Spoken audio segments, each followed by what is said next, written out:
Ustadz, Assalamualaikum Pak Ustadz. Waalaikumsalam warahmatullahi wabarakatuh. Pak Ustadz, kan selama ini ada dalam pikiran bahwa beriman itu jaminannya surga. Apakah sesimpel itu Pak Ustadz?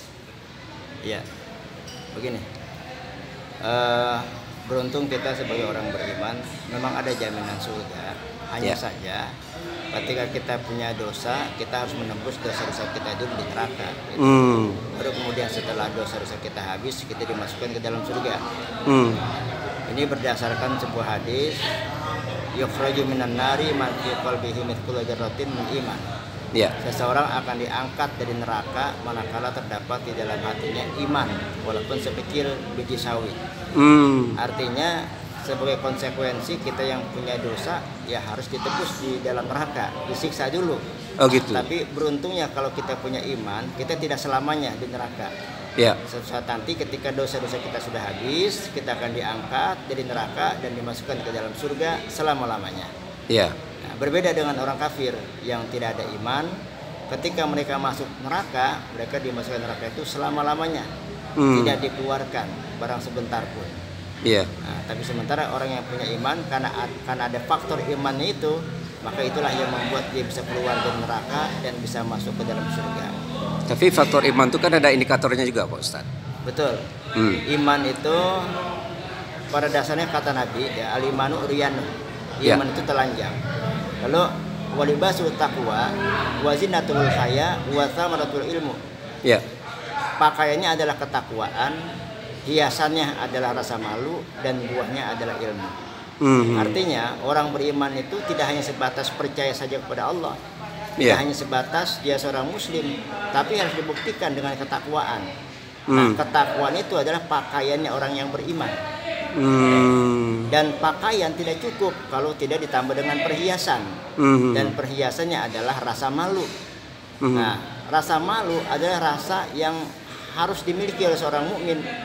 Karena orang yang tidak punya malu, maka dia akan berbuat semau dia. Iya. Tapi ketika dia punya malu, terutama malu kepada Allah, dia akan berpikir ketika dia mau berbuat maksiat, malu saya kepada Allah, Allah melihat saya. Iya. Dan rasa malu pun tidak cukup, ditambah lagi dengan ilmu, wa thamaratuhul ilmu. Dan buah dari iman itu adalah ilmu. Artinya seorang yang beriman itu harus terus mencari ilmu. Terutama ilmu agama pada khususnya. Supaya apa? Supaya dia bisa beriman dengan benar, mengimani Allah dengan sempurna. Lalu dengan ilmunya dia bisa beribadah sesuai dengan tuntunan Rasul. Dan dengan ilmunya juga dia bisa berakhlak sesuai dengan akhlak yang dicontohkan oleh Rasulullah Shallallahu Alaihi Wasallam. Jadi nggak salah pengertian, nggak salah ajaran gitu Ustaz. Iya, betul. Nah, indikator ketakwaan kan ada juga macam-macam gitu Ustaz. Ya. Sayyidina Ali karramallahu wajhah pernah berkata, ketakwaan itu ada 4 indikasinya ya. Pertama, al-khaufu minal jalil, takut kepada Allah yang maha besar. Orang yang takut itu orang yang takut pada Allah, sehingga dengan rasa takutnya dia akan termotivasi untuk melakukan ketaatan kepada Allah dengan maksimal. Dan juga dia akan berusaha untuk menjauhi segala apa yang dilarangnya. Takut yang pertama. Yang kedua, al-amalu bitanzil, mengamalkan Al-Quran. Orang yang bertakwa itu dia mengamalkan Al-Quran. Artinya Al-Quran bukan cuma sebatas slogannya saja sebagai kitab sucinya. Banyak orang mengakui Quran kitab suci saya Al-Quran, tapi ternyata kehidupannya tidak mencerminkan dari apa yang diajarkan oleh Al-Quran. Yang ketiga, indikasi ketakwaan itu adalah asyukru minal qalil, mensyukuri nikmat walaupun nikmat itu sedikit. Ya, walaupun kalau kita mau jujur sebetulnya nikmat Allah sangatlah banyak. Cuma andai pun kita mendapatkannya sedikit, kita tetap mensyukurinya. Sebab kata Nabi, orang yang tidak mensyukuri nikmat yang sedikit sama saja dia tidak mensyukuri nikmat yang banyak. Itu bukan berarti orang yang banyak nikmat pun juga belum berarti bersyukur. Ada jaminan atau bersyukur juga itu Ustaz. Iya, belum tentu. Banyak orang yang lupa. Orang yang sudah kaya, sudah punya kedudukan, sudah punya ketenaran, segala macam kesenangan, tidak bersyukur ada. Bahkan tidak pernah puas dia. Tidak pernah cukup. Makanya nggak pernah kaya.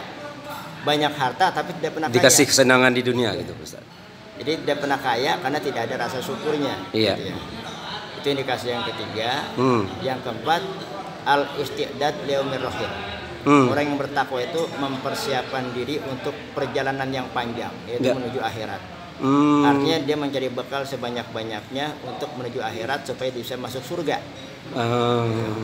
Sebab orang yang mati itu ibarat orang pulang kampung gitu ya. Yeah. Perjalanannya panjang dan dia butuh bekal.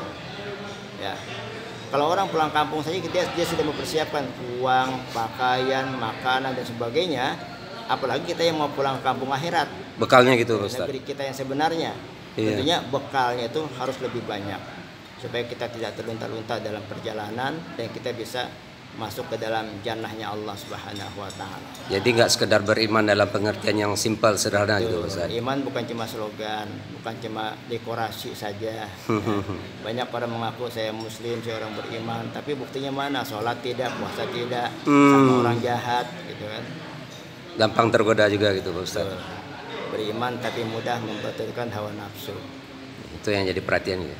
Baik Pak Ustaz, terima kasih. Semoga bermanfaat Pak Ustaz. Sehat dan barokah Pak Ustaz. Amin. Assalamualaikum. Waalaikumsalam.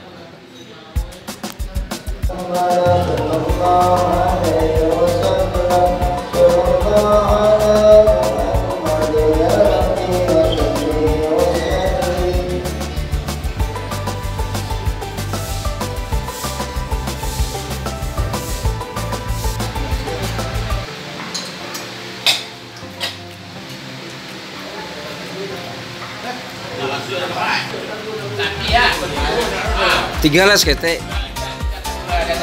Menunya itu. Sip. Sip.